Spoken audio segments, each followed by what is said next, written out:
ಎಲ್ಲರಿಗೂ ನಮಸ್ಕಾರಗಳು. ಚಿಕ್ಕ ಕತೆ ಚೊಕ್ಕ ಸಂದೇಶ ಚಾನೆಲ್ ನೋಡಿ ಪ್ರೋತ್ಸಾಹಿಸಿ ಸಲಹೆಗಳನ್ನು ನೀಡುತ್ತಿರುವ ಎಲ್ಲರಿಗೂ ಧನ್ಯವಾದಗಳು. ಇಂದಿನ ಕತೆ ಸಂದೇಶ: ಅಹಂಕಾರ ಅಧಪತನಕ್ಕೆ ದಾರಿ.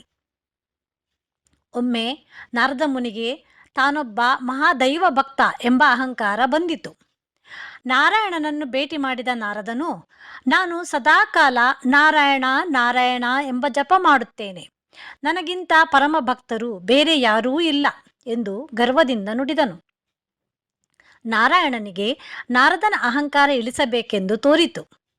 ನಾರಾಯಣನು ಎಣ್ಣೆ ಹಾಕಿದ ಉರಿಯುತ್ತಿರುವ ದೀಪವನ್ನು ಅವನಿಗೆ ಕೊಟ್ಟು, ಈ ದೀಪವನ್ನು ಕೈಯಲ್ಲಿ ಹಿಡಿದು ನೀನು ಅಲ್ಲಿರುವ ದೊಡ್ಡ ಪರ್ವತದ ಪ್ರದಕ್ಷಿಣೆ ಹಾಕಬೇಕು.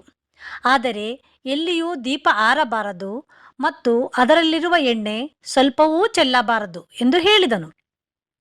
ಅದರಂತೆ ನಾರದನು ಪರ್ವತದ ಪ್ರದಕ್ಷಿಣೆ ಮುಗಿಸಿ ಬಂದು ನಾರಾಯಣನಿಗೆ, ನನ್ನ ಪ್ರದಕ್ಷಿಣೆ ಸಫಲವಾಗಿದೆ, ಒಂದು ತೊಟ್ಟು ಕೂಡ ಎಣ್ಣೆ ಚೆಲ್ಲಲಿಲ್ಲ, ಹಾಗೆಯೇ ದೀಪವೂ ಆರಲಿಲ್ಲ ಎಂದನು. ಆಗ ನಾರಾಯಣನು, ಪ್ರದಕ್ಷಿಣೆ ಬರುವಾಗ ನೀನು ನನ್ನ ನಾಮಸ್ಮರಣೆ ಮಾಡಿದೆಯಾ ಎಂದು ಕೇಳಿದನು.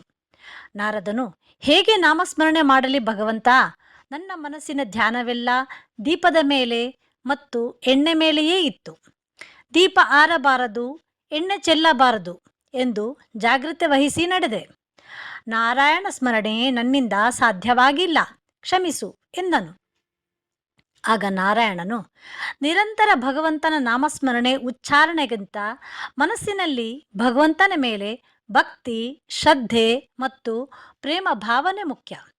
ಶುದ್ಧ ಭಕ್ತಿಯಲ್ಲಿ ಅಹಂಕಾರಕ್ಕೆ ಜಾಗವಿಲ್ಲ ಎಂದನು. ನಾರದನ ಗರ್ವ ಇಳಿದು ನಾರಾಯಣನ ಪಾದಕ್ಕೆ ಎರಗಿದನು. ರಾವಣನು ಮಹಾದೈವ ಭಕ್ತ ಹಾಗೂ ಜ್ಞಾನಿ ಪುರುಷನಾಗಿದ್ದ.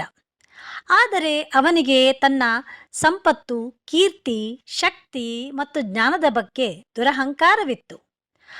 ಆ ಅಹಂಕಾರದಿಂದಲೇ ಅವನ ಅಧಪತನವಾಯಿತು. ದೊಡ್ಡ ಮರಗಳು ಬಿರುಗಾಳಿಗೆ ಉರುಳಿ ಬೀಳುತ್ತವೆ, ಆದರೆ ಚಿಕ್ಕ ಗಿಡಗಳು ಗಾಳಿಯ ದಿಕ್ಕಿಗೆ ಬಾಗಿ ನಿಂತು ಬದುಕುತ್ತವೆ.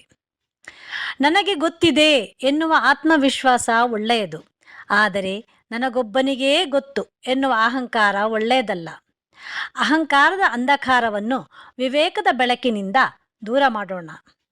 ಈ ಚಿಕ್ಕ ಕತೆ ಮತ್ತು ಚೊಕ್ಕ ಸಂದೇಶ ನಿಮಗೆ ಇಷ್ಟವಾದಲ್ಲಿ ನಿಮ್ಮ ಸ್ನೇಹಿತರೊಂದಿಗೆ ಹಂಚಿಕೊಳ್ಳಲು ಮರೆಯದಿರಿ. ಧನ್ಯವಾದಗಳು.